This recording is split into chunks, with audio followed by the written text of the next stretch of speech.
Just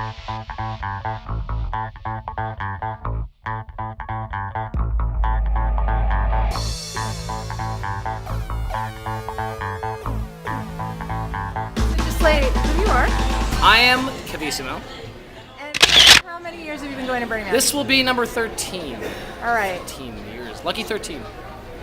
Okay, I'm curious. Do you remember Burning Man when? Oh, do I remember Burning Man when? You mean when it was cool?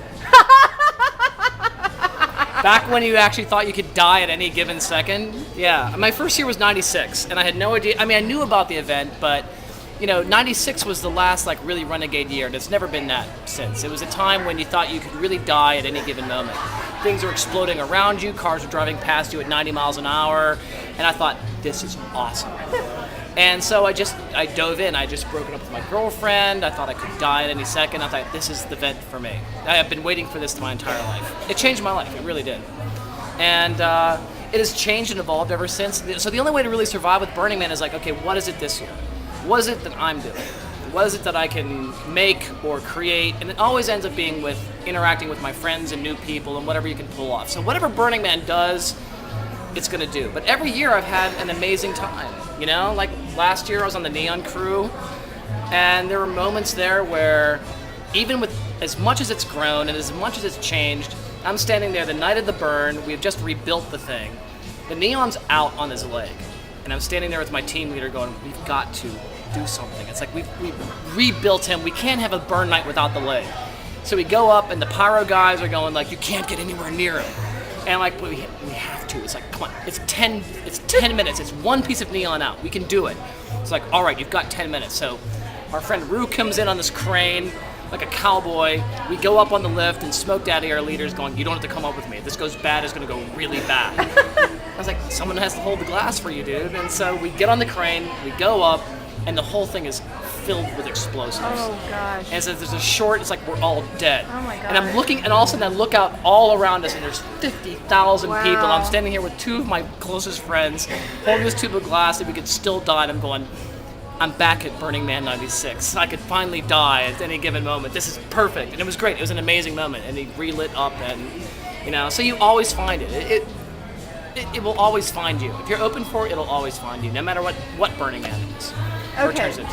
So Burning Man back in the day was danger to you? It was more danger. It felt really renegade. It felt like there were really no boundaries, and most people were all on the same page. There was less of the sort of the ravey vibe. There was one Right. dance camp, and it was cool because I like dancing, but you had to go find it. Yeah. It was way out, like a mile out, Yeah. and it meant something because you had to find it. It was rare. Now it's all around you. Yeah. And it becomes, it can shallow your experience if that's just all you're there for, because then you're just dancing. There for the party. Yeah, and that's cool too. I love dancing, but that can only be one part of it. For me, it's always the surprise interaction that happens. You're on the way to do something, then something completely changes. Something blows up or falls apart, and then all of a sudden the forces come together, and you're making something new again. And that's Burning Man for me. The thing that arises out of chaos, the creative interaction between people. Okay, so that some of the things we talked about in the past. Now, what I'm curious about is, do you have any future predictions for Burning Man? 2 years, 3 years, 5 years out? It'll get bigger. It'll get more corporate.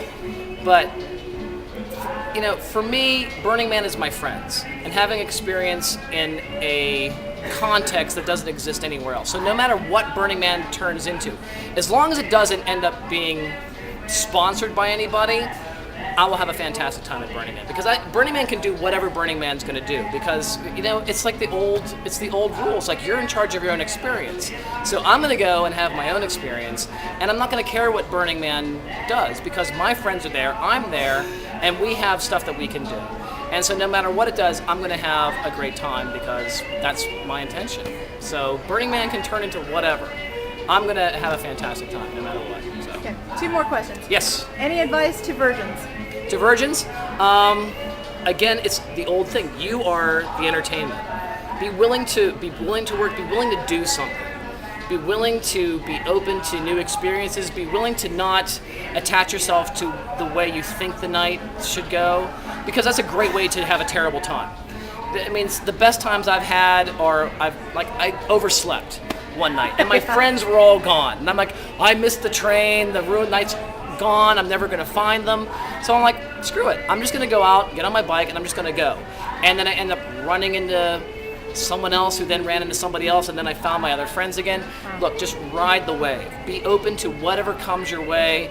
The best thing is just be open to new experiences. Don't try to plan and plot and control your experience. Just be open to it and just give. Give your time, give your experience, give your creativity.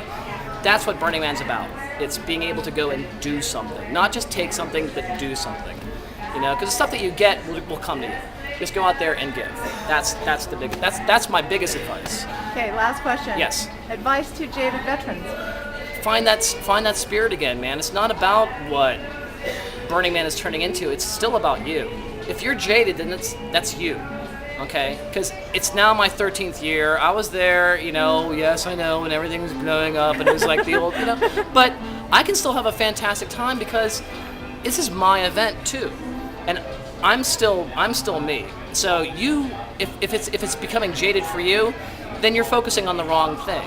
I don't have to like everything that goes on at Burning Man. I've never liked everything that goes on at Burning Man. What I do, I look to the things I do like, and if I don't see it, then I make it. If there's something missing, go do it. Go make something new. Go make what you enjoy, because that's what it's about. The best experiences always happen when your giving interacts with someone else's, you know, joy or desire, and then all of a sudden then something happens and something magic happens. Find that joy again. Otherwise, you know, then don't bother. Okay, and then just tell our audience where we can find your installation and what We it's will called. be in Giggsville. There will be a large red neon man called Uberman that will probably be on the Esplanade this year. So basically look for the tall red neon guy, the tallest thing in the city. That's where we'll be.